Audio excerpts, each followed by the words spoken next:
не было. Каждый вносит какое-то вот что-то свое. Один и тот же журналист может писать на экономическую тему, политическую, там, культурную, да, социальную. Ну, наверное, жизнь, потому что так диктует. Да у нас одно из другого же проистекает. Вот. Но у каждого журналиста есть свой стиль, свое лицо. Пользуясь случаем, мы решили побеседовать с молодыми журналистами газеты «Якутия» и задать им несколько вопросов. Как оказалось, с приходом в это издание у них увеличилось не только поле деятельности, но и прибавилось опыта. Тем более, что старшие и более опытные коллеги всегда помогают молодым в работе.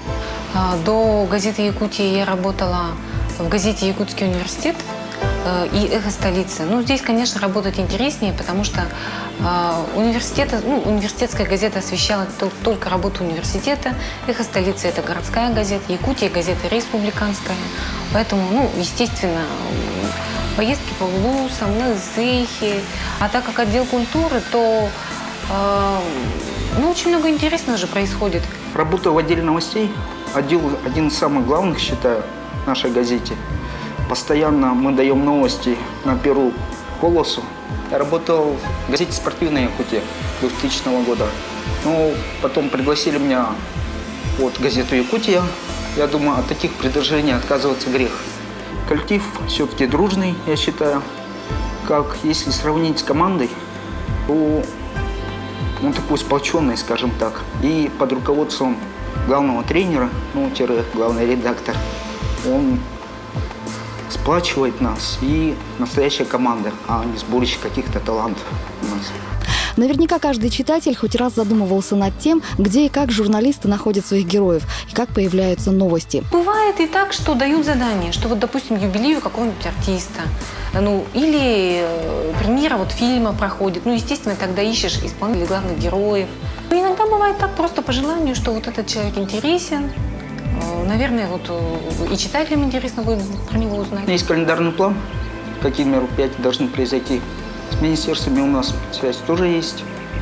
Мы просто садимся за телефон и с коллегами, с специалистами из какого-либо отдела собираем новости. Факс у нас стоит, налажена связь с улусами. Например, сегодня из Намского, из Жиганска пришли новости. Завтра они уже выйдут. Возможно, мы сейчас разговариваем, и через 5 минут придется обработать и сразу быстренько дать. Все, что интересно. Новости и факты, политика и бизнес, здоровье и спорт, яркие события, эксклюзивные интервью, фоторепортажи и многое другое. На страницах республиканской газеты «Якутия». Вы всегда в курсе, если у вас в руках «Якутия». Не забывают наши герои и о молодежи, постоянно освещая в своих статьях различные молодежные фестивали и концертные туры, чтобы каждый читатель здесь нашел что-то свое. Допустим, в прошлым летом я ездила по улусам с джидой. Джида – это же очень интересно для молодых именно было. Весь его тур, это было нереально, он длился чуть ли не 3 месяца, с июля по август. Летом так надолго не отпустят, но начало тура, светило. Радует и в то же время поражает забота коллектива о своем читателе. Среди подписчиков каждый год проходит розыгрыш ценных призов. А самое интересное, во времена, когда дорожает практически все, цена на подписку газеты «Якутия» снижается. Читайте газету «Якутия». Реализуйтесь вместе с нами. А сейчас предлагаю переместиться в другую страну, туда, где пройдут Олимпийские игры. Именно в Китае не так давно побывали наши коллеги. Реальные подробности смотрите в нашем следующем сюжете. За 4 минуты эфирного времени, естественно, не удастся показать нашу творческую командировку во всей красе и рассказать о Китайской Народной Республике полностью. Но о том, что ждет туристов в Китае и как живут жители Поднебесной, мы все же расскажем. Китайцы стараются вести здоровый образ жизни, и поэтому с 6 часов утра во всех парках страны проводятся утренние зарядки. И старый млад заряжаются энергией здесь на весь рабочий день. А это средняя по китайским меркам квартира. Мы пришли в гости к одной из сотрудниц турфирмы, которая принимала нашу группу. Площадь этой квартиры более 100 квадратных метров, а на завтрак только натуральные продукты.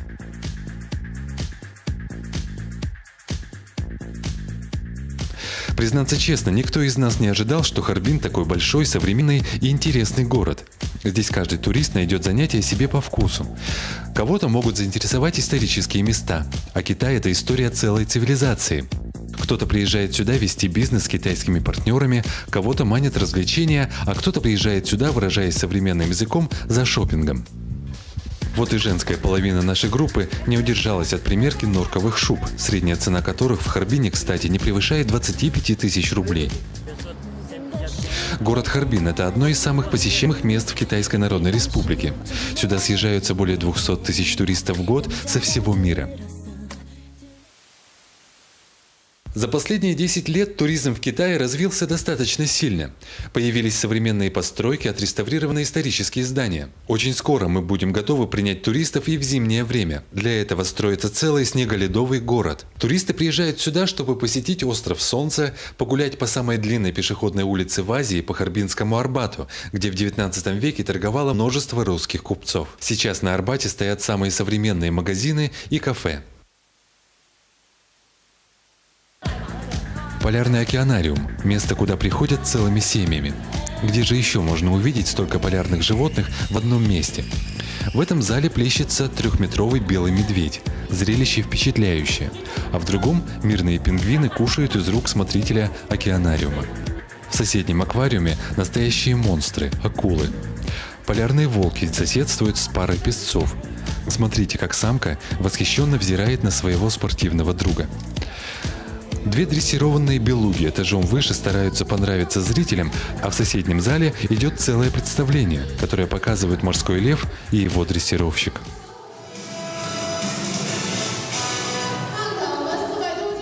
В Харбине учатся и российские студенты, в том числе и из Якутии. Недалеко от Харбина существует целый студенческий городок.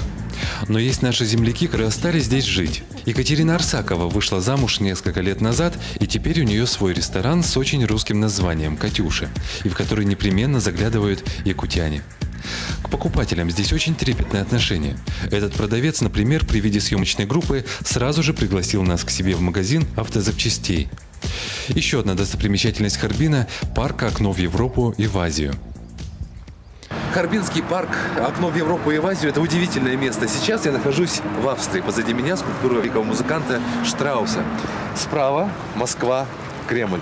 Вы все это узнали. А прямо по курсу Триумфальная арка. Это Париж. Европейские страны здесь соседствуют с азиатскими, а африканские пейзажи плавно сменяются американскими. А я со своей коллегой не удержались от поездки на этом веселом катамаране.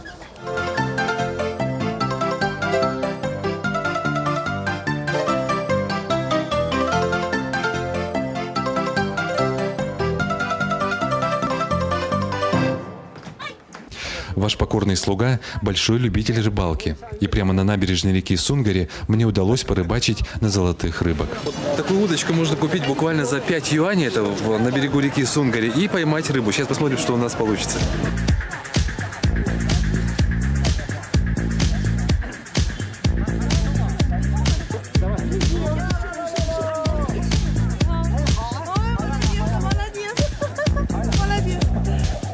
Туристам в Харбине есть что посмотреть, куда сходить и что приобрести. Современные супермаркеты, фирменные магазины, шелковые и жемчужные фабрики, шубные салоны, уютные рестораны и шумные ночные клубы. Все это стало гораздо ближе в наши дни, отчасти благодаря прямым рейсам Якутск-Харбин и сравнительно недорогим путевкам. И что самое главное, желанию наших соотечественников побывать в разных странах. Евгений Прокопьев, Анатолий Спиридонов из Харбина специально для программы «Реальный шаг». Яркие мгновения главного события года на телеканале НВК «Саха». Прямая трансляция открытия и закрытия 4-х международных спортивных игр «Дети Азии». Каждый день с 4 по 13 июля с 7 до 23 часов. Новости, дневники, репортажи. Прямые эфиры с участием спортсменов и гостей. НВК «Саха» приглашает к сотрудничеству спонсоров и рекламодателей. Заяви миру о себе. Внеси свой вклад в развитие детского спорта. Вот и все на сегодня. Расстаемся ровно на неделю и встретимся, как обычно, во вторник, но уже в июле на канале НВК «Саха». Успехов вам и хорошей погоды! Реализуйтесь вместе с нами. Кирсия Хадиари.